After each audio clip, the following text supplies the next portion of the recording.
Ayan mga ka-brother, good morning, good morning. Yan yung lulutuin ng dinuguan yan, no. Yung lamas niya, yan, no. Tapos puso ng saging. Tapos ito yung ano natin, no.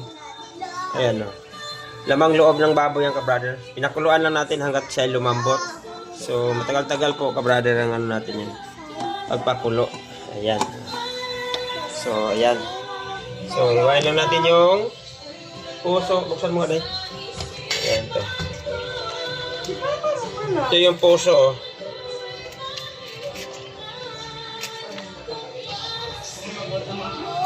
Mama, ano yung kaya kasaksak yan?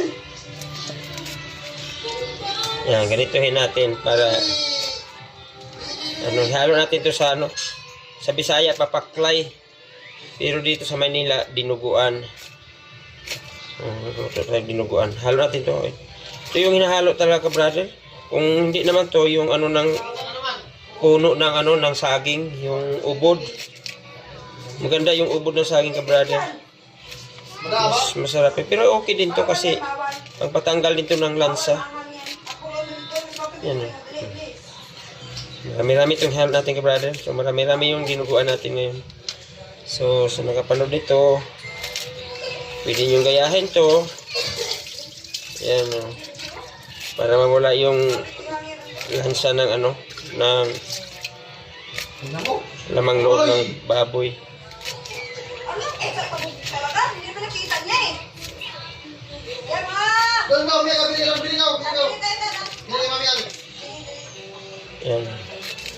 Medyo marami-rami na ito, ka brother. Ihalo natin. Yan, o.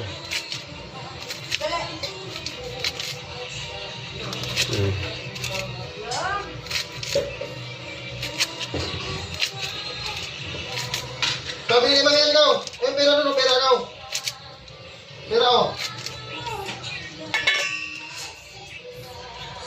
Yan. Yan. Tapos lagyan natin ito, ka brother, ng Doon na! Ah. lagyan natin ito ng asin, ka brother. Para Okay, hindi mo ka ko eh. Hindi na kutla. tapos Kaya mo tayo hindi na nagaling. Ayun lang! ating asin, no? Bukas! Hindi magkasali ako eh.